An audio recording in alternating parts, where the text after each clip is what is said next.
Ficando aqui, fingindo que a gente não vê para ir ficando.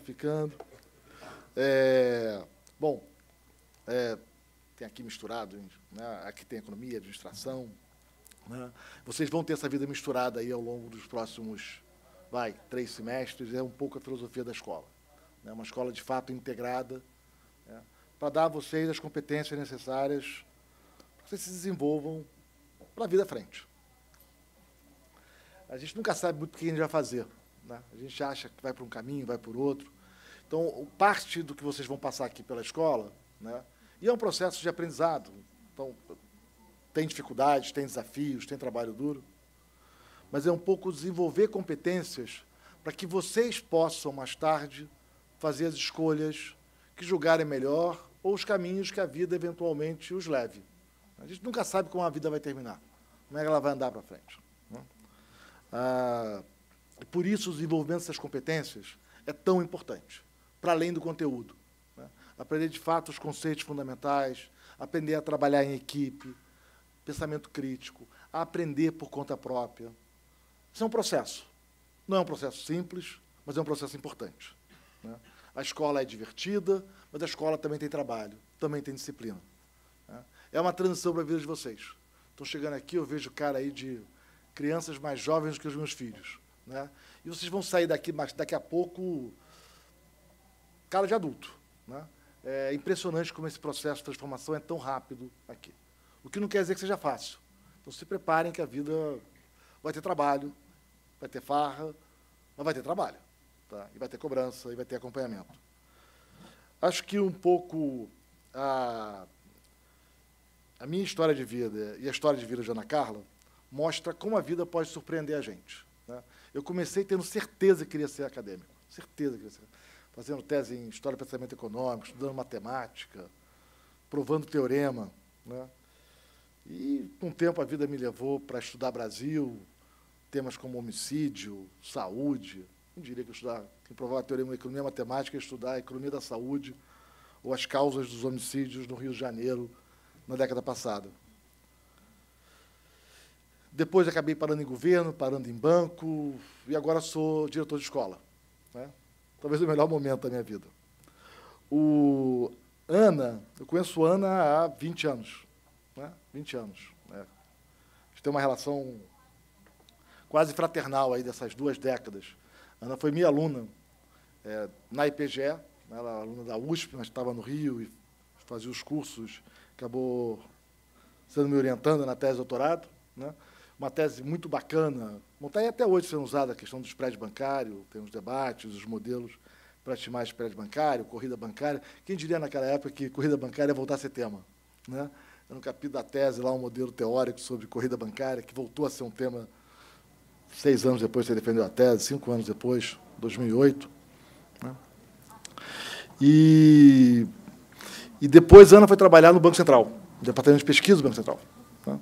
Ela já tinha tido uma experiência em banco privado antes, fez doutorado, foi para o Banco Central, o Departamento de Pesquisa, e, por acaso, se esbarrou de novo em Brasília, né? Trabalhando naquela agenda de micro-reformas, fazer lei de falência, lei de mercado de crédito, né, instrumentos de crédito. A Ana ajudava a gente na Fazenda a, enfim, tentar transformar um pouco, né, o que a teoria diz em aplicações, né, em lei que, de fato, tem impacto real, tem impacto na vida. É o que a gente chama na profissão do economista como encanador, que resolve problema concreto do dia a dia usando o que a teoria tem disponível. A economia não é tão diferente da engenharia. Vocês vão esbarrar com vários alunos de engenharia ao longo dos anos aqui na escola. Depois esbarramos de novo, agora no banco, né? Eu cuidava de algumas áreas, eu era do Itaú, com a fusão fiquei no...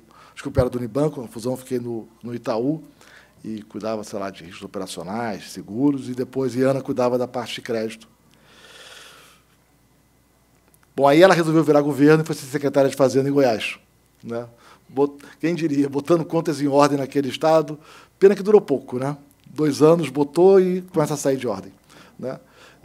E agora ela é sócia da Oliver Wyman, né?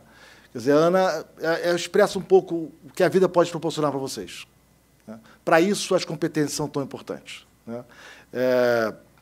Ana é amiga de uma vida e certamente das economistas polivalentes mais competentes da geração. E, para a gente, é um privilégio ter aqui dando a aula magna para vocês hoje. Com vocês, Ana. Vem, Ana.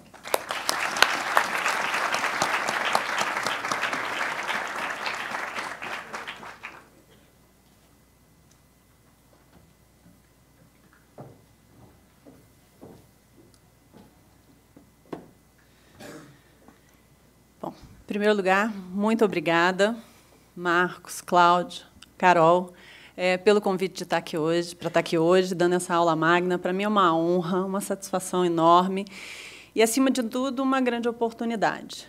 Um pouco do que eu vou falar vai espelhar o que o Marcos, de forma tão generosa, colocou aqui na apresentação. Uma pessoa que quer, no fundo, compartilhar com vocês um conjunto de experiências. Confesso que o título da aula, Responsabilidade Fiscal e Cidadania, reflete mais fortemente esses últimos anos da minha vida profissional, mas vocês vão ver que eu vou passar aqui por vários conceitos e vou procurar colocar aqui para vocês justamente essa experiência plural, mas, acima de tudo, essa experiência de debate público, essa experiência que visa motivar vocês todos para entrarem nesse debate. Sei que, quando a gente entra na faculdade, tudo é muito novo. Confesso que, no meu caso, tem bastante tempo, mas eu tenho ainda o sentimento muito positivo dessa fase da vida. E, certamente, a minha ideia aqui é motivá-los para, ao mesmo tempo que vocês possam viver esse encantamento desse novo momento da vida de vocês, vocês também possam se engajar e se interessar no debate público e contribuir para que a gente faça um país cada vez melhor. Bom, eu vou procurar até falar um pouquinho na minha apresentação, justamente para poder, muito menos falar de mim, mas muito mais falar das possibilidades. Eu vou usar esse... Está ligado esse? Alô, Ana? Vou usar esse daqui para me dar mais mobilidade. Bom, a ideia é fazer uma apresentação muito breve. Mais uma vez, eu vou falar da Ana Carla, muito mais para motivar vocês em relação a essas amplas possibilidades que a gente, uma vez tendo uma boa formação, uma vez se dedicando, estudando bastante, a gente certamente tem as oportunidades que surgem pela vida e fazem com que a gente tenha uns caminhos meio tortos, mas certamente muito proveitosos para a nossa formação. Eu vou falar sobre nossa economia hoje, na verdade, nossa situação hoje no Brasil, como é que a gente chegou até aqui. Tenho certeza que todos vocês sabem, já viram, já discutiram a situação brasileira, e hoje a gente se pergunta como é que a gente chegou aqui mesmo. E vou falar de 2018, que eu acho que é um momento primordial, importante para a gente discutir o que a gente quer pela frente, como país, como cidadãos. Como eu disse, eu sou, Marcos colocou aqui, eu sou 3 vezes economista. Sou graduada pela UNB em Economia, sou mestre pela EPGE, da Fundação Getúlio Vargas, sou doutora pela USP em Economia, e, até hoje, eu ainda estudo muito para tentar entender o que é economia, porque não é uma coisa fácil. Na verdade, eu insisto em economia, porque eu acho que está permeando tudo que a gente fala hoje, mas, definitivamente, os conceitos eles são muito mais difíceis do que a gente imagina. Eu costumo dizer uma frase, repetir muito. Uma vez, quando eu estava terminando minha tese de doutorado, eu cheguei na sala do Marcos, e, nesse modelo de corrida bancária, que era um paper super sofisticado do ponto de vista teórico, só que chegou numa conclusão que era uma conclusão que, para mim, era muito óbvia. Eu cheguei para o Marcos e falei: Marcos, mas isso tudo para chegar numa conclusão tão óbvia? E o Marcos falou para mim: Ana, a economia, se não é boa, e acho que isso é uma frase do Simonsen, não é isso? Se não fizer sentido, não é boa economia. Então, acho que a primeira coisa para vocês que estão entrando agora na faculdade, acho que isso é uma coisa importante, juntando isso à necessidade do debate. Se não fizer sentido do ponto de vista intuitivo, conceitual, tem alguma coisa errada aí.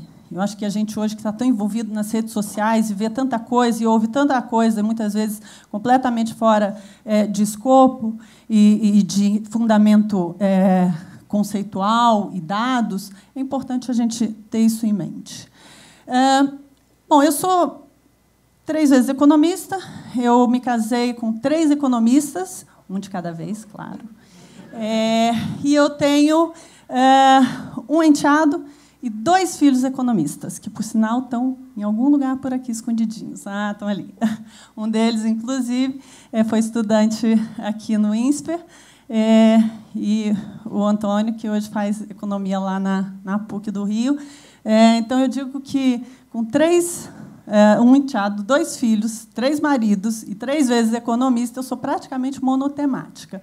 E vocês vão perceber isso daqui. Isso ao longo da apresentação. E o que o economista faz? E aí é que eu vou entrar um pouquinho nessa vida tortuosa aí profissional que eu fui trilhando, justamente para dar para vocês aí uma ideia do que é economia e quais são as possibilidades. E eu posso dizer isso para a administração também, e se tivéssemos aqui, ou se tivermos aqui alunos de engenharia, eu diria a mesma coisa. No fundo, se você tem uma boa formação, se você se dedica, as oportunidades surgem, você tem possibilidades que são muito mais amplas do que a gente imagina no nosso primeiro dia de formação. Eu sou uma economista monotemática, mas, mais do que isso, eu sou uma microeconomista bancária. Então, é bastante especializado. Foi isso, a minha tese de doutorado, orientada pelo Marcos, foram 3 ensaios em microeconomia bancária. Então, é algo bastante específico. Ainda assim, trabalhei no Banco Central, trabalhei em bancos privados e fazendo coisas completamente diferentes. Falando sobre spread bancário, corrida bancária, e, ao mesmo tempo, discutindo lei de falências, cadastro positivo, cuidando de crédito, fazendo controle de risco. Então, tudo é possível. Eu tive uma passagem como macroeconomista. Todo economista tem um pouquinho esse bichinho que, para mim, bateu ali quando eu tinha 30 anos, que foi falar sobre conjuntura, que é o que a gente vê normalmente nos jornais. Banco Central, taxa de juros, inflação, crescimento, produtividade. Bom, produtividade é mais micro, mas essa discussão que a gente vê no dia a dia, que a gente abre ali os jornais e o Copom decidiu pela taxa de juros, eu tive minha passagem por aí. Gestão pública, que, aqui mais uma mensagem, foram os 2 anos mais intensos e, eu diria, talvez, os mais extraordinários da minha vida profissional. Você entende o que é o Brasil, você entende as nossas dificuldades e você tem a chance de contribuir. E isso eu quero aqui plantar uma sementinha na cabeça de todos vocês. Eu acho que a gestão pública deveria ser que nem serviço militar obrigatório. Todo mundo deveria, em algum momento, passar. Tenho certeza que Marcos, que já passou também, compartilha comigo. Acho que, além da nossa possibilidade de contribuir, é a nossa possibilidade de aprender. Aprender o que é nosso país e quanto que a gente precisa fazer, se dedicar para poder melhorar. Acho que isso é muito importante. E digo uma coisa para vocês. Como economista, quando eu cheguei lá em Goiás e peguei um estado completamente quebrado, minha primeira reação foi, bom, o que nós temos aqui? Um estado que tem mais despesa do que receita. Nossa, simples, introdução à contabilidade. É só cortar a despesa e aumentar a receita, que a gente equilibra. E aí a gente vê que a coisa é muito mais complexa do que isso. Tem uma variável chamada política, tem uma variável chamada restrições de ordem institucional, legal, mas a maior delas, certamente, a mais forte, é política. E a gente começa a aprender que o mundo é um pouco mais complexo do que o que a gente aprendeu nos nossos livros-textos e, em particular, quando mesmo que a gente tenha estudado nos livros certos, porque tem muita gente que estuda nos livros errados, a gente tem que tomar cuidado. Aí fica mais fácil, mas pelos livros certos é sempre muito, muito mais complexo. E, finalmente, hoje eu trabalho numa consultoria, a Oliver, e estou fazendo um mix de todos esses mais de 20 anos ou 30 anos de experiência profissional, mercado financeiro e também gestão pública, que a gente está desenvolvendo lá a prática de setor público. Então, isso para dizer, o mundo está aberto, as possibilidades estão aí, a gente precisa abraçá-las, porque, certamente, todas elas são igualmente ricas e nos possibilitam muito aprendizado e, acima de tudo, há muitas possibilidades de contribuir. Mas vamos falar de Brasil. Bom, chegamos aqui, Brasil, crise, certamente uma das maiores crises econômicas que esse país já viveu, só que não só uma crise econômica que nos caracteriza hoje, além de tudo, uma crise moral, uma crise ética, uma crise política, ou seja, o que a gente chama de uma tempestade perfeita. A gente está vivendo momentos que, infelizmente, são momentos que certamente vão ficar na história do país como um momento difícil, duro, feio, eu diria, negativo, mas certamente também um momento para a gente refletir, um momento para a gente olhar e aprender com ele. Eu, como economista, confesso a vocês, eu me formei ali no pré-real. Me formei em 91, porque a UNB tinha muita greve, então eu me formei em maio do ano subsequente ao que eu deveria ter me formado. Então, maio de 91, a gente estava ali, o plano Collor começando a dar problema, e logo depois veio a inflação, aí que perdeu, de fato, o controle. Então, eu me formei economista ali no meio de uma grande crise que esse país também vivia. Mas eu confesso que eu achava que eu não ia viver isso novamente, e, na verdade, veio com mais força. Economista adora gráfico, né? A gente tem assim uma certa perversão. E quando a gente olha os gráficos que mostram um pouco dessa trajetória dos últimos 10 anos, nesses indicadores, que são os indicadores clássicos econômicos, a gente vê uma situação que realmente mostra a gravidade do problema hoje. Do ponto de vista de crescimento, a gente vem numa trajetória, na verdade, inicialmente uma desaceleração ali a partir de 2011, mas uma recessão que já dura 3 anos. Para vocês terem uma ideia, essa parte vermelha aqui do gráfico, ela representa uma queda, uma contração do nosso produto interno bruto da ordem de 8%.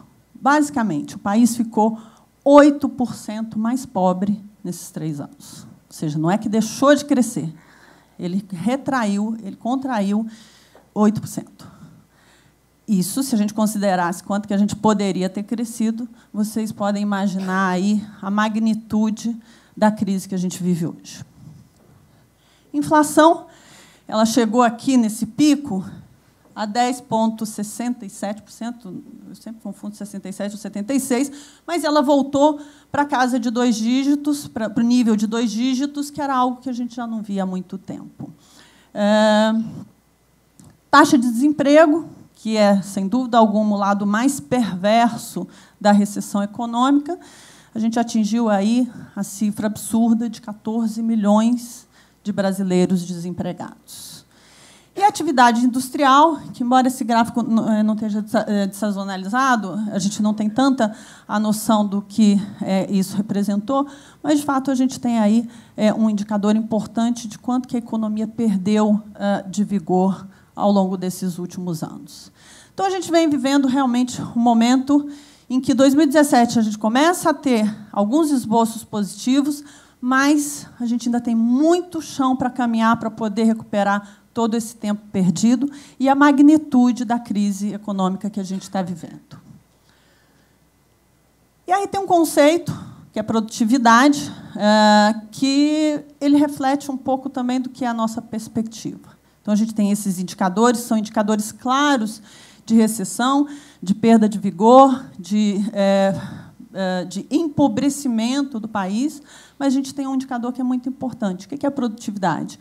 É qual o produto por trabalhador que o país hoje é capaz de gerar. E, quando a gente olha lá de 2004 para cá, basicamente, a gente está parado no tempo. Se a gente olha esse período mais próximo aqui, na verdade, a gente está dizendo que a nossa produtividade está decrescendo. Ela está crescendo a taxas negativas. Isso significa o quê? Que a eficiência da nossa economia está cada vez mais baixa. A capacidade de cada trabalhador produzir e gerar riqueza está menor. E isso significa que a gente tem um legado que a gente tem que carregar para frente, que é muito difícil, que a gente tem que correr atrás, não só dos números ruins de atividade econômica, a gente tem que correr atrás da nossa capacidade de gerar riqueza e de correr atrás desses números. Então, a gente está alguns passos atrás. A gente tem, de fato, um prejuízo grande pela frente que a gente precisa recuperar. E sem produtividade, não tem crescimento, não tem geração de riqueza, não tem geração de renda. A gente não tem eficiência. A gente precisa de muito mais recursos para gerar pouco em termos de resultado. Só que, como é que a gente chegou até aqui? Afinal de contas, essas coisas não acontecem por acaso. Essas coisas são consequência de fatores externos, ou exógenos, como a gente diz em economês, ou são fruto de algum motor interno de desajuste. E a crise brasileira é fruto de um motor interno de desajuste. Eu sei que a gente ouviu muito, principalmente na campanha de 2014, o Brasil está em crise porque o mundo mudou, porque a crise internacional bateu aqui, porque foi o fim do ciclo das commodities. Tem aí uma série de explicações. Mas a verdade é que os motores aqui são domésticos de crise. E eles são claramente vinculados a um desequilíbrio, que é o que a gente chama de desequilíbrio fiscal, que basicamente significa que, ao longo dos últimos tempos, o Brasil, ou o setor público, o governo, gastou, aqui a gente tem a receita, a linha mais escura, e tem a despesa, num conceito que é um conceito primário, que basicamente exclui os juros da conta, pagamento de juros da conta. São despesas correntes, receitas correntes, e o que aconteceu é que o país, em determinado momento, inverteu essas trajetórias e começou a gastar muito mais do que a sua capacidade de gerar receitas. Ou seja, a gente começou a entrar num processo de desequilíbrio em que o governo gastava como se não tivesse restrição orçamentária, que é um conceito que vocês vão aprender muito rapidamente, que é o conceito básico para você conseguir gerar resultados que são resultados de equilíbrio, resultados ótimos. Isso veio bastante forte, mas se acelerou nos últimos tempos. E o que a gente está dizendo aqui é que o nosso desequilíbrio ele atingiu mais aí de 2% do PIB, que é muita coisa para um país que tem uma dívida alta, porque isso se reflete onde? Se eu gasto mais do que eu arrecado, eu emito dívida, eu me endivido. É o mesmo conceito que a gente tem em casa. E é isso que o Brasil, e foi isso que o Brasil sofreu nos últimos anos, e isso vai gerando uma série de incertezas, porque todo mundo olha e diz, bom, em algum momento esse país vai quebrar. Então, por que eu vou investir? Em algum momento esse país vai dar errado. Então, isso basicamente, ou isso se reflete, na verdade, nas duas coisas, um aumento de incerteza e tem mecanismos de correção. Um dos mecanismos de correção, inclusive, é a inflação que a gente viveu nos últimos tempos. O desequilíbrio ele foi de duas ordens. Ele foi do governo federal, ou seja, um governo que gastava mais do que arrecadava, mas isso também se reverteu aí nos estados e municípios. Aqui eu mostro a trajetória do resultado primário, que é justamente a diferença daquelas duas contas. A partir lá de 2011, começa a se deteriorar e cai para o campo negativo. A mesma coisa no caso dos estados, que vem, a partir de 2011, se deteriorando. Ou seja, a gente tem uma máquina pública que, a partir de 2011, começa a drenar recursos, a gastar recursos acima daquilo que ele tem a capacidade, que eles tinham a capacidade de arrecadar. E nós estamos falando de uma economia em que 50% do nosso PIB é representado pelo setor público.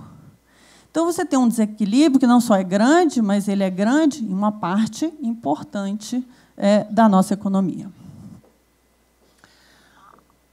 E como é que a gente gerou esses resultados? Porque eu digo que são resultados de profissionais. Assim, não é fácil fazer uma reversão dessa ordem em tão pouco tempo. Não é fácil chegar a um resultado tão fortemente negativo em tão pouco tempo. E aí a gente tem uma coisa que eu tenho certeza também que vários de vocês já ouviram falar, é a nova matriz econômica, que é uma orientação de política econômica que foi adotada pelo governo... Segundo o governo Lula, já tinha algumas indicações, mas ela foi, de fato, batizada no governo Dilma, e que consistia num conjunto de ações que, inicialmente, estavam mais desestruturadas, mas foram se estruturando em torno disso que a gente convencionou chamar de nova matriz econômica. Alguns exemplos disso: as pedaladas fiscais, ou seja, o Tesouro Nacional começa a maquiar a contabilidade pública para não mostrar que a situação era tão grave, de desequilíbrio, era tão grave quanto parecia, e essa brincadeira gerou o impeachment da Dilma. O BNDES, com a política de campeões nacionais, dando empréstimos a juros abaixo das taxas de juros de mercado para grandes empresas, grandes grupos econômicos brasileiros. JBS é um deles. Política de subsídios e desonerações setoriais. Aqui eu uso muito uma expressão do Marcos de tratar de forma desigual os iguais, ou seja, você elege aqueles que vão ter subsídios, vão pagar menos impostos com base em critérios discricionários, e gera, claro, desequilíbrios e assimetrias muito fortes do ponto de vista, inclusive, competitivo e de eficiência. A taxa de juros, que em algum momento virou instrumento de política, e não política monetária, passou a ser ali uma forma de dizer que o Brasil tinha juros muito altos, a gente precisa baixar os juros, vamos baixar a força, independentemente da trajetória de inflação, independentemente de demanda e oferta. Uso de bancos públicos, Banco do Brasil, Caixa Econômica, com políticas claras de redução de taxa de juros, independentemente do risco das operações que eles estavam contratando.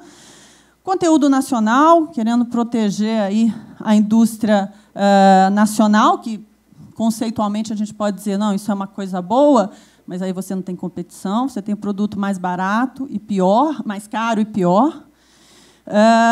E os empréstimos aos estados, que deram origem ali àquela reversão também e aqueles números ruins do ponto de vista dos estados. Eles começaram a se endividar, começaram a gastar, e aí, quando a farra acabou, a crise veio, e veio muito forte.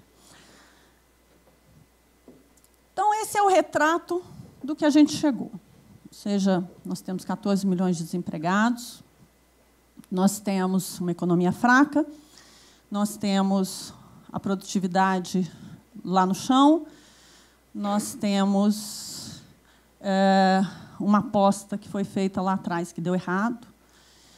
Essa aposta foi dobrada e deu mais errado. Só que a gente tem 2018 aí na frente, batendo na nossa porta. E 2018, todos nós vamos ter que escolher. Vamos enfrentar os problemas ou vamos fazer uma terceira aposta naquela mesma solução? E é sobre isso que eu quero falar aqui rapidinho com vocês, antes da gente partir para o final. 2018, eu costumo dizer que é uma eleição binária. A gente tem aqui uma bagunça partidária, 30 partidos, uma situação complexa do ponto de vista político, uma economia fraca, temos aí um ambiente que não é simples, um ambiente de decisão que não é simples. Mas, certamente, a gente tem um país polarizado. Isso acho que está muito claro, vocês estão nas redes sociais, vocês veem. É o Dória que levou um ovo na cabeça hoje, o Lula que... os políticos que não podem andar de avião porque são xingados, os jornalistas. A gente tem uma situação hoje que é definitivamente muito polarizada. E é por isso que me traz aqui essa visão binária, ou seja, a gente vai necessariamente, na minha avaliação, a gente vai chegar a 2018 com duas apostas, com duas vias. A primeira delas é a de enfrentamento, que é um pouco do que essa agenda, ao longo desse último ano, o governo Temer fez, a equipe econômica fez, que é, nós temos o problema, vamos enfrentar esse problema. E tem uma outra aposta, tem uma outra via. Vamos voltar ao que era antes. Afinal de contas, isso tudo era bom. As pessoas de mais baixa renda começaram a viajar de avião, tudo era fácil, tinha crédito abundante, juros baixos. O que tem mais apelo? Certamente, o segundo discurso tem muito mais apelo. Vamos voltar a distribuir renda, vamos voltar a crescer, vamos voltar a gerar empregos, todo mundo ganhando bem, salário mínimo alto, e vamos esquecer essas reformas. Para que fazer reforma da Previdência? Para que fazer reforma trabalhista? Para que criar uma agenda que é uma agenda que incomoda? Esse vai ser o debate. E é essa escolha que a gente vai ter que fazer lá na frente. E tudo que eu mostrei aqui até agora, querendo ou não, é fruto dessa escolha feita lá em 2014. Vamos pela via fácil ou vamos pela via difícil? A via fácil tem apelo, mas ela tem um resultado que nada nos leva a crer que vai ser diferente do que o que a gente acabou de viver. Não adianta a gente imaginar que a gente vai fazer a mesma coisa pela terceira vez e agora o resultado vai ser diferente. E aí eu vou falar um pouquinho de reformas para vocês. A gente tem... O governo Temer assumiu, no ano passado, com uma equipe econômica extraordinária e que, de fato, fez essa agenda de enfrentamento e colocou ali, em primeiro lugar, um teto de gastos. Vocês lembram que eu mostrei um gráfico lá atrás que mostrou a trajetória de gastos do governo federal. E o primeiro ponto da reforma foi, dessa agenda de enfrentamento, foi: vamos limitar o crescimento dos gastos. Se a gente acredita que foi esse descontrole fiscal que nos levou até aqui, vamos tomar a primeira atitude. Vamos limitar os gastos, o crescimento. Só que, limitando isso, a gente tem que resolver um outro problema, que é a reforma da Previdência, porque esse é um gasto que está crescendo de forma exponencial. Se a gente não fizer a segunda, o teto de gastos passa a ser ameaçado pelo crescimento do próprio gasto com a Previdência. E aí tem uma agenda de privatizações, de reforma do Estado, ou seja, tem um conjunto de coisas que precisam ser feitas para que aquela curva que cruzou ela possa voltar a ter um comportamento que é o comportamento necessário para a gente poder ter investimento, para a gente poder aumentar a produtividade. Tem toda uma agenda ali que faz com que a gente reverta essa trajetória de desequilíbrio que a gente viu lá atrás. Ali eu falei um pouco das reformas que são reformas mais macro, mas tem uma agenda aqui de coisas que a gente vai precisar fazer, algumas estão sendo feitas já, mas que vai precisar fazer num debate, num governo que, de fato, queira enfrentar o problema. A reforma trabalhista, ok, foi feita. A reforma tributária tem que ser feita. Temos aí setores estratégicos que exigem investimento, e não dá para investir se não houver poupança do governo, se o governo não tiver capacidade de investir. E o investimento privado não vem num país desequilibrado e com ameaça de quebrar ali na frente. Reforma do Estado, aí aqui é um tópico em si. Lei de licitações e contratos, mercado de crédito, ou seja, tem uma agenda, tem muita coisa para ser feita. Tem uma agenda extensa no campo macro, no campo micro, mas que precisa começar e que precisa ser uma agenda de Estado e ser uma agenda de um governo que, de fato, vai comunicar dessa forma. Tem a lei de responsabilidade fiscal, eu não vou entrar nesse tema em particular, mas ele está na base de tudo isso, só para a gente lembrar lá atrás de onde vem a lei de responsabilidade fiscal.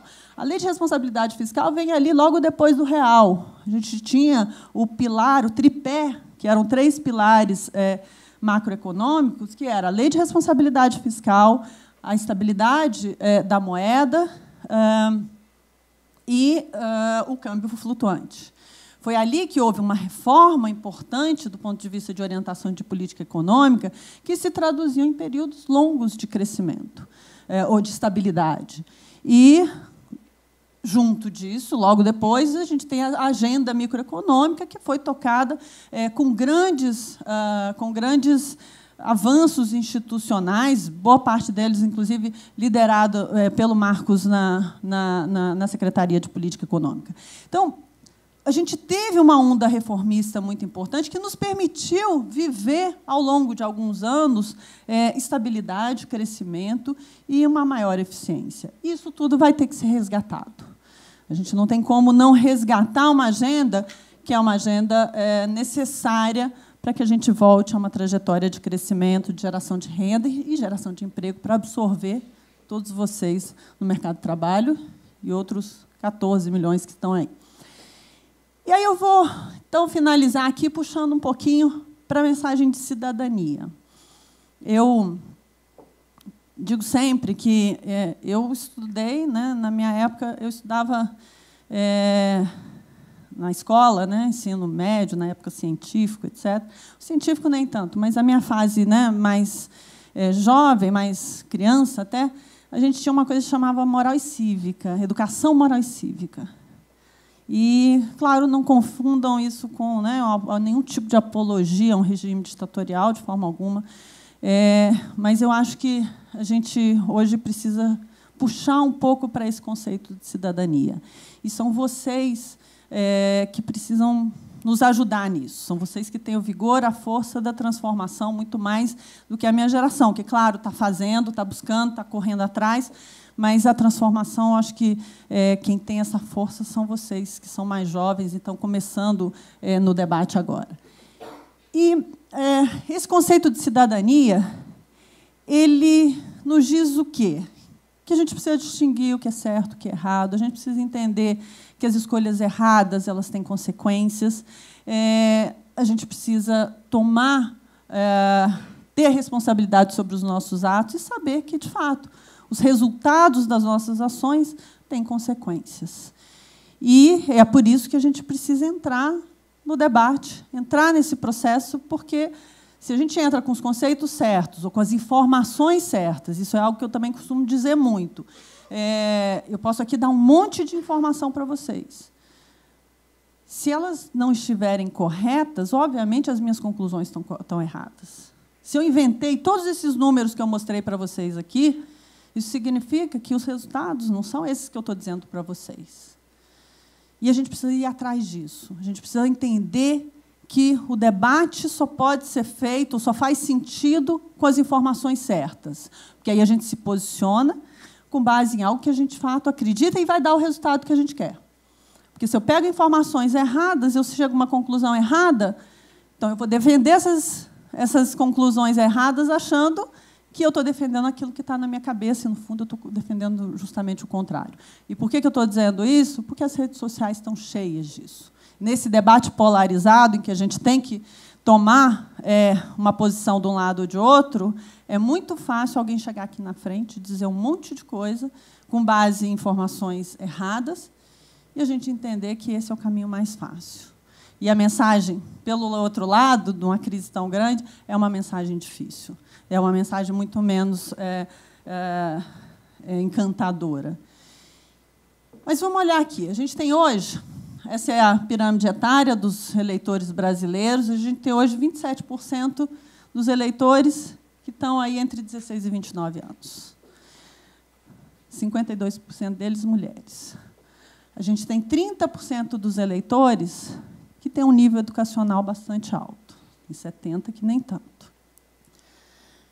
Com base nisso, é que a gente precisa entrar nesse debate.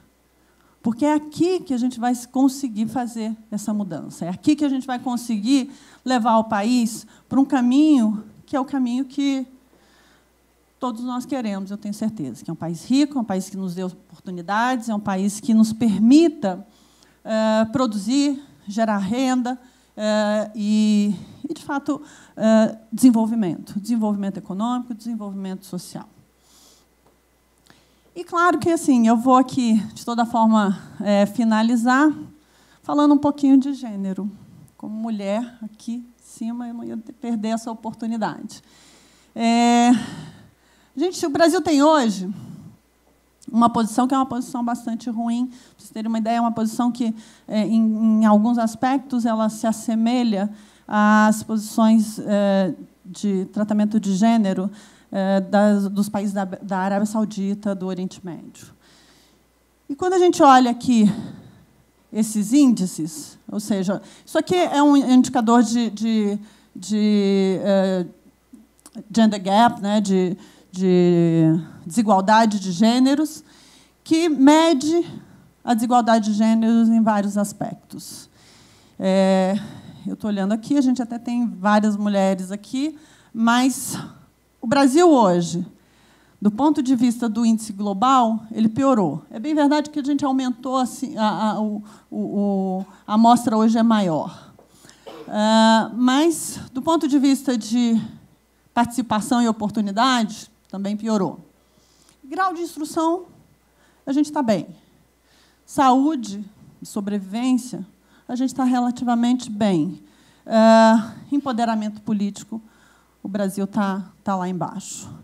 E por que eu estou falando sobre isso? E não estou falando para as mulheres, estou falando para todo mundo. Hoje a gente precisa de um país em que todo mundo participe. Homens, mulheres, a diversidade é importante nesse momento, porque a gente precisa agregar talentos. Agregar talentos em todos os sentidos, mas, em particular, no debate. A gente precisa ter homens, mulheres se posicionando, se preocupando com o nosso país e discutindo todo tipo de problema, justamente para a gente ter cada vez mais essa possibilidade de transformação. E aí, quando a gente olha e fala de diversidade, equilíbrio e talentos, o uso de todos os talentos disponíveis, a gente pega lá, tanto em economia quanto em empoderamento político, as mulheres lá atrás. Então, a gente precisa trazer essa massa de mulheres, essa massa de pessoas, essa massa de talentos para dentro do debate e para dentro da nossa economia e da nossa atividade. E, para finalizar, para a gente ter um pouquinho de tempo aqui para as perguntas, então, eu queria chamar vocês justamente para isso, para exercer, junto com a gente, Marcos, que está no debate, Cláudio, Carol, que estão aí desde sempre fomentando a educação de boa qualidade, todos nós que estamos buscando um país melhor, eu queria motivar vocês justamente para isso, para entrar nesse debate, se informando, buscando o que é dado, o que é informação, estudando, questionando o que a gente ouve, defendendo o que faz sentido, aí trazer um pouco esse conceito de se não for boa economia, se não fizer sentido, se não for óbvio, não é um bom conceito. Promovendo a diversidade, obviamente, mas, acima de tudo, participando. A gente precisa da força de vocês, do talento de vocês e da vontade que vocês têm de fazer um país melhor, como eu tenho certeza que todos nós aqui temos. Muito obrigada e eu estou à disposição para a pergunta.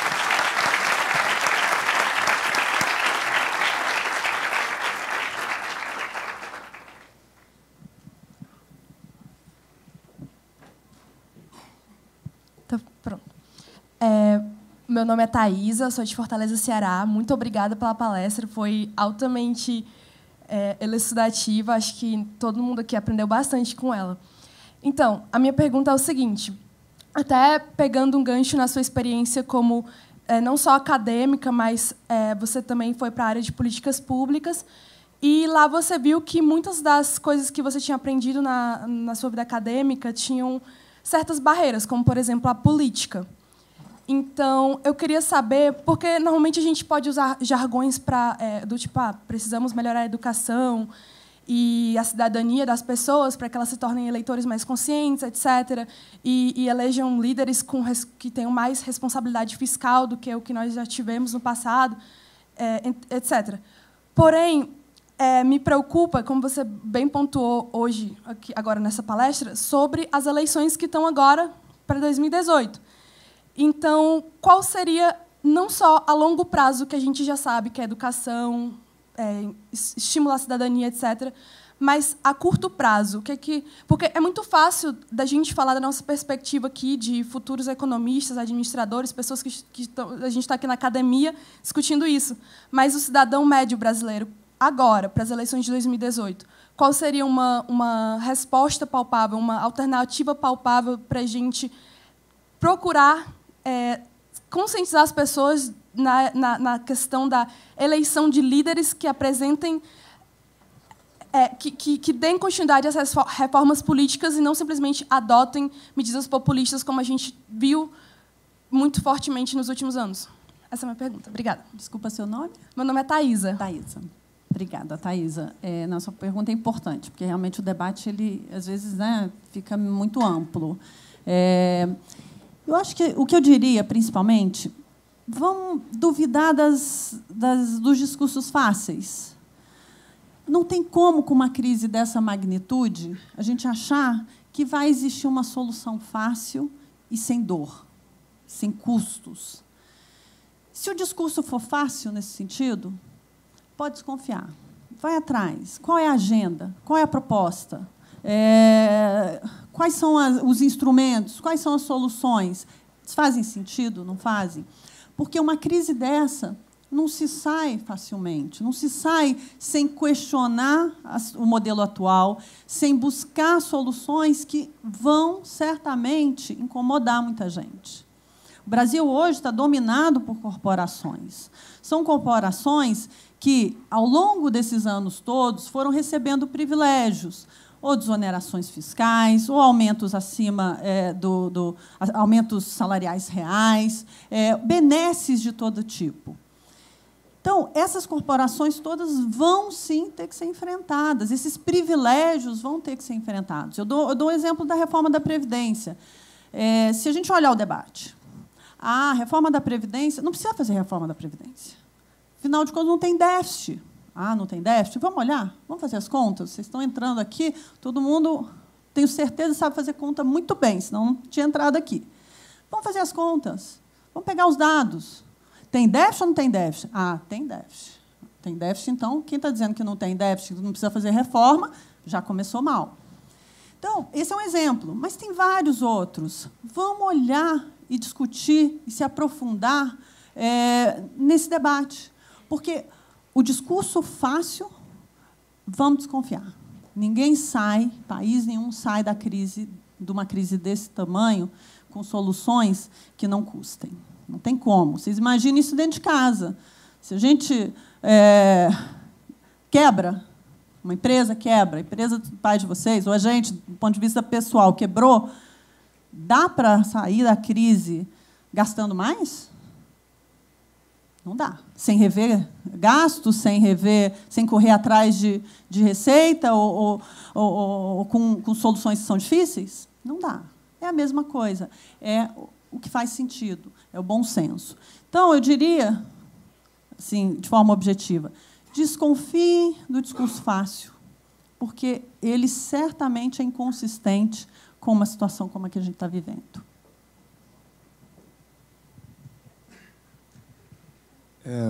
Bom dia, sou o João, de Belo Horizonte. Obrigado pela palestra.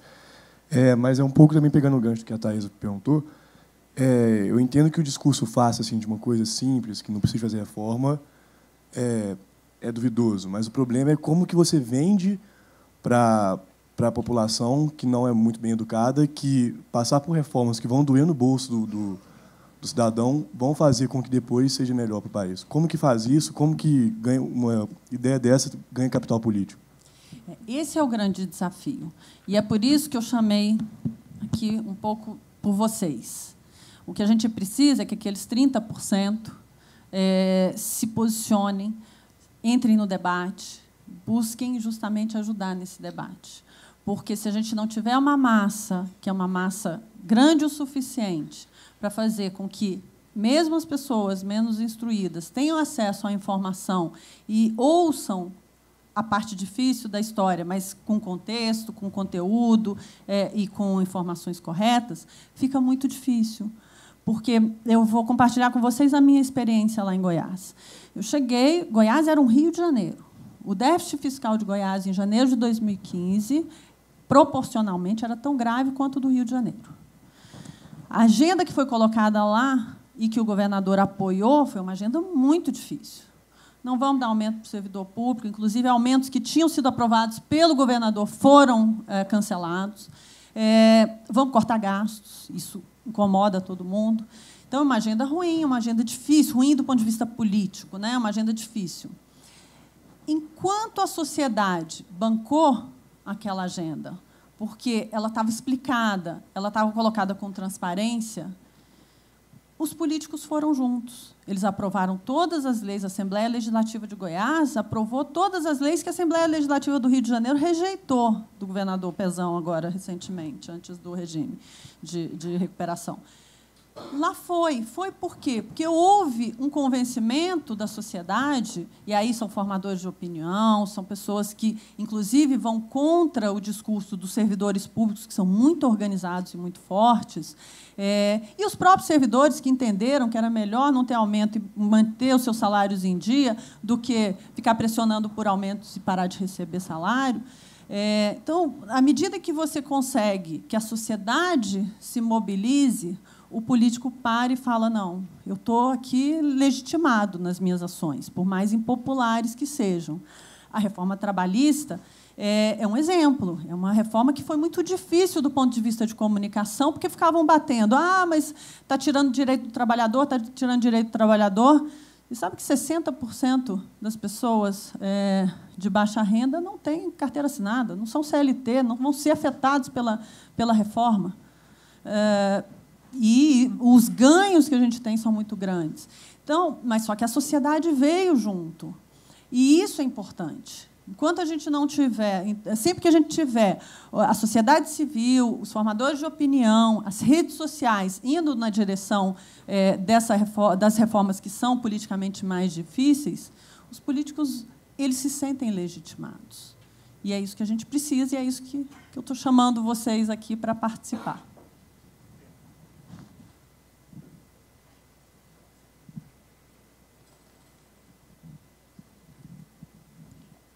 Oi, meu nome é Maria Vitória. A minha pergunta dialoga um pouco com o que ele acabou de falar. Quando você mostrou o gráfico da escolaridade, você falou que as pessoas precisam se informar, precisam ser instruídas. Eu fiquei pensando que até que ponto não, mas o que é prioridade? É cuidar da educação ou cuidar da economia primeiro para depois fazer os investimentos na educação? Eu não sei, não consigo dizer o que precisa ser feito primeiro, porque para tomar as decisões, por exemplo, de 2018, a população precisa ser instruída, as pessoas precisam ganhar conhecimento para conseguir tomar uma decisão difícil, se vai para frente ou se volta atrás. Tudo bem que é uma medida a longo prazo, mas o meu ponto é o que fazer primeiro? É primeiro fazer o país voltar a crescer, cuidar da economia, para conseguir fazer os investimentos, ou meio a meio? Aí eu vou te dizer, Maria Vitória, é uma coisa que eu aprendi nesses 2 anos em Goiás. Dá para fazer as duas coisas, porque elas estão intimamente vinculadas. Até acho que, assim, do ponto de vista do investimento em educação e o que vai acontecer em 2018, infelizmente, a gente não vai conseguir mudar por aí. Ou seja, as condições já estão dadas para 2018. O que a gente precisa agora é se informar e, como eu disse, ter mais gente entrando nesse debate e se movimentando. Mas o que eu te digo, assim, hoje há um desperdício enorme no setor público. Eu vou falar uma coisa aqui que toda vez que eu falo, as pessoas que me ouvem às vezes falam, será? Não falta recurso para a educação no Brasil. Falta alocação eficiente. Falta você direcionar isso com base, esses recursos, com base em avaliações corretas de onde você tem que investir para ter o melhor resultado, onde você tem que deixar de investir. E esse é um debate difícil, e eu vou dar exemplos concretos aqui. Por exemplo, Goiás ou São Paulo, vou pegar o exemplo de São Paulo para não ficar tão focado em Goiás. É porque eu costumo dizer que Goiás é um agente representativo. Goiás é um estado que consegue aí replicar, em boa medida, outros estados em situações ou em regiões diferentes. Mas vamos pegar São Paulo. São Paulo tinha aí uma reforma do ensino, da educação, da rede pública. O que acontece é o seguinte, é que aí vem as corporações. Porque, se você olhar, você certamente, em qualquer análise que você faça de investimentos em educação, existe espaço para você focalizar melhor esses investimentos, para você alocar esses investimentos com maior retorno. Só que isso, às vezes, significa fechar escolas, porque a gente não precisa de uma rede tão grande. Por que não precisa de uma rede física tão grande? Porque o número de alunos reduziu ao longo do tempo. Mas fechar escolas significa reduzir o número de professores, significa reduzir o poder político de algumas regiões, reduzir a capacidade de colocar pessoas indicadas em alguns lugares. E aí as pessoas se movimentam. Se movimentam pensando na educação? Não. Se movimentam pensando no seu privilégio próprio. E é isso que a gente precisa quebrar. Enquanto as corporações dominarem a agenda de educação, de saúde, de Estado, de eficiência, da burocracia, a gente vai ter muita dificuldade. De investimentos do BNDES, tenho 50 exemplos para dar. Mas, em particular, na educação, é uma hipoteca, inclusive, a gente está sacrificando o futuro de gerações e do país como um todo. Então, a gente precisa enfrentar. Então, em particular, na educação, não depende de arrumar o fiscal, depende de ser mais eficiente na alocação dos recursos que existem, são constitucionalmente vinculados à aplicação na educação. Mas não dá para fazer ciência sem fronteira para a galerinha viajar pela Europa. Não dá para fazer FIES para reduzir a inadimplência de faculdade. A gente tem que olhar e dizer, bom, o que a gente quer de investimento na educação? A gente quer uma população com maior qualidade de educação. A gente quer um professor melhor na sala de aula. A gente quer poder mandar embora o professor que não dá aula. Essa é a agenda. E, para isso, não precisa necessariamente arrumar o fiscal antes. Essas coisas vão concomitantemente.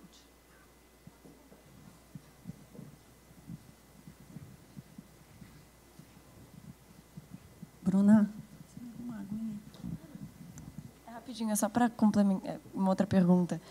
Mas você acha que, em tempos de crise, como a gente está agora, existe espaço para isso, para tornar mais eficiente esses investimentos, não só na educação, mas tanto na educação quanto na saúde?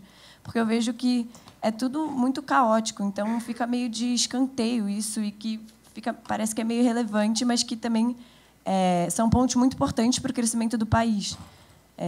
E é por isso que Hoje, nesse período agora, até 2018, não existe espaço para isso. Essa agenda desse governo, inclusive, eu acho que esse governo está fazendo mais do que a gente imaginaria possível em um ano nas condições políticas que a gente está vivendo. Agora, mas é por isso que 2018 é importante. Essa pergunta tem que ser feita para o candidato a presidente, que vai subir nesse palco, eu tenho certeza, para falar para vocês, ou em outro palco. Mas essa pergunta tem que ser feita. Você vai enfrentar as corporações? Ah, não, vou aumentar em 20% a alocação de recursos na educação. Vai rasgar 20% a mais de recurso, é isso? Vai tirar de onde primeiro? Segundo, vai alocar como? Por que vai aumentar se tem espaço para melhorar? Essas perguntas é que vocês vão precisar fazer. E a pessoa que se propor a liderar esse país a partir de 2018 vai ter que responder. E é esse senso crítico que a gente precisa ter. Agora, para esse governo, a gente não vai ver isso acontecer, infelizmente. Eu acho que várias coisas estão sendo feitas, uma agenda importante de avanços, mas não nesse nível de profundidade. A gente vai precisar eleger alguém com essa bandeira. Vamos lá, as duas últimas perguntas, rapidinho, tá, gente? O tempo acabou aqui. Bom dia. Minha pergunta é em relação, à economia. Ela está muito bem encaminhada com essa equipe econômica, Mas para o ano de 2018, qual é que você acha que é melhor? Um político ele é articulador, com articulação política, ou com gestão? Tá na moda, como está em São Paulo. E a outra é como é que o mercado enxerga a possibilidade de entrar algum aventureiro como nos Estados Unidos, tipo, primeira carreira. Eu acho que assim, as coisas não são excludentes. Eu, particularmente, acho que a gente pode ter um bom gestor que é um político. Isso é possível, a gente tem alguns casos aí. Então, assim, não são excludentes. E eu acho que o que a gente precisa é isso. A gente vive num país, num sistema político que exige articulação com o Congresso. Claro que, assim, não articulação como a gente tem visto, que é uma articulação esquisita aí do ponto de vista, né? Bom, não vou entrar muito nesse tema, mas a gente precisa de um político, a gente precisa de articulação política e a gente precisa de um bom gestor. Eu acho que essas coisas não são excludentes e faz parte, inclusive, também do perfil que a gente vai escolher para 2018. É alguém que seja capaz de lidar com o legislativo, porque senão as coisas não caminham. Do ponto de vista do aventureiro, aí, mais uma vez, vai depender da nossa capacidade crítica de evitar que um discurso fácil vigore, domine sobre um discurso que é um discurso real. Eu, particularmente, acho que a gente está... os resultados dessa equipe econômica, os resultados das reformas que foram feitas desde o ano passado, alguns começam a aparecer. E isso pode, inclusive, fortalecer esse debate, que é um debate mais responsável. Ou seja, vamos continuar nessa trilha para a gente, de fato, colher os resultados, que não virão agora, vão vir como a gente está vendo agora. Conta-gotas, uma coisinha aqui, outra ali melhora, porque o estrago foi grande. A gente vai precisar de uma agenda de reformas que vai viabilizar, questionar a eficiência de alocação de recursos, estabilidade no serviço público, e assim vai. Mas eu acho que o exemplo que a gente tem tido da equipe econômica e outros exemplos nesse governo, no setor elétrico, eles são positivos. E acho que eles podem, sim, contaminar no sentido da gente evitar uma solução populista lá na frente, ou um aventureiro que não sabe nem onde estão os problemas e como resolvê-los, né? Mas, mais uma vez, depende do debate. E quem tem que pautar esse debate somos nós, não é o aventureiro que subir no palco. Oi, Ana, meu nome é Fernando. Eu tenho uma pergunta relacionada à importância e à responsabilidade dos estados da federação, né? A gente tem visto muitos estados, como você mencionou, o caso de Goiás, do Rio de Janeiro, Espírito Santo, demonstrarem um descontrole nos seus gastos públicos.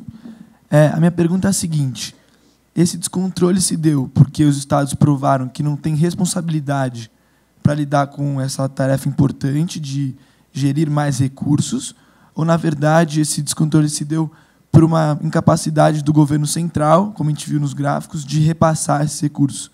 Se a resposta for a segunda opção, será que uma saída boa para a situação seria fortalecer ainda mais esse poder centralizado, né, mais voltado para os estados, para que eles resolvam seus problemas de forma mais específica, né, respeitando as peculiaridades?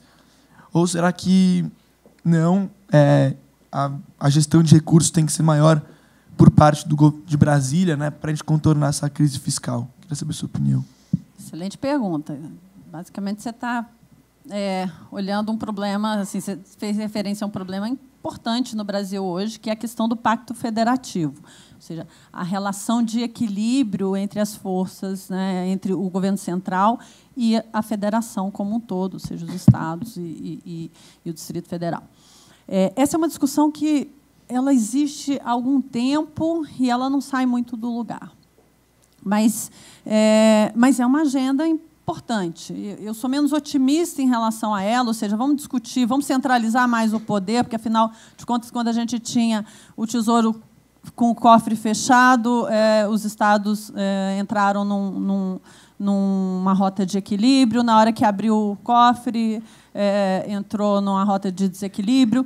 Na verdade, o Pacto Federativo não mudou, ou seja, a gente tinha e tem ainda um poder muito centralizado no governo federal, mas as pessoas mudaram. Então, você tem orientações diferentes, você consegue fazer uma gestão mais responsável ou mais irresponsável. Mas esse é um tema bem complexo, a sua pergunta é muito boa, e que precisa também entrar na agenda. Eu acho que ele vai vir a reboque em algum momento quando se discutir reforma tributária, quando essa agenda entrar. Mas eu vou voltar na primeira parte da sua pergunta. Por que os governos estaduais entraram em desequilíbrio, ou eu diria até próximo ao colapso? Tem uma parte que, de fato, é responsabilidade do governo federal, que faz parte daquela escadinha da nova matriz econômica que a gente desceu ladeira abaixo, que o governo federal inundou os estados de empréstimos, de recursos. E aí você imagina o seguinte, o político que está lá, é governador, bate na porta do governo federal, porque depende do governo federal para conseguir recursos, e o governo federal diz, olha, eu não tenho dinheiro, porque eu também estou meio quebrado, mas vai lá no BNDES, ou vai no Banco do Brasil, na Caixa Econômica, que eu avalizo uma operação para você. E aí você pega dinheiro, vai... Goiás precisa escoar a produção agrícola, vai lá que você vai asfaltar todas as rodovias, duplicar as rodovias do Estado, vai melhorar a logística, vai integrar Goiás com o resto do país e com os portos. O que o governador vai dizer? Não vou não, porque, afinal de contas, eu acho que, do ponto de vista de equilíbrio fiscal, é melhor não me endividar agora, porque vai que acaba esses empréstimos e aí eu não tenho como pagar. Esse é um discurso difícil, porque, claro, assim, ele está querendo fazer investimentos. O cofre dele está vazio. E o governo federal fomenta uma ação de endividamento. É como a gente, você está ali apertado, alguém vira para você e fala assim, não, vai no banco que eles estão dando dinheiro baratinho para você, longo prazo, 15 anos de carência. Você fala, poxa, eu estou querendo, né, comprar, sei lá, sair de casa, alugar um apartamento, alugar uma casa, eu quero me mudar de cidade. Então, assim, essas coisas são muito complicadas. Enquanto o governo federal segurou o freio, enquanto ele disse, eu só dou dinheiro para quem tem capacidade de pagar, as coisas funcionaram muito bem. Foi no momento que ele olhou e falou assim, não, vamos dar dinheiro para os estados para ver se essa recessão que começa a aparecer, ela não aparece. Porque, afinal de contas, a gente tem eleição daqui a pouco, a gente precisa bombar a economia. E aí os estados pegaram, mesmo aqueles que não tinham capacidade de se endividar. Quando a recessão veio, as receitas caíram, eles entraram em problema. Então, tem uma questão que de fato, a situação, o modelo federativo, que hoje está muito centralizado no governo federal. Mas eu diria que essa mesma centralização serviu para arrumar, e agora serviu para desarrumar, e agora, de novo, está servindo para arrumar.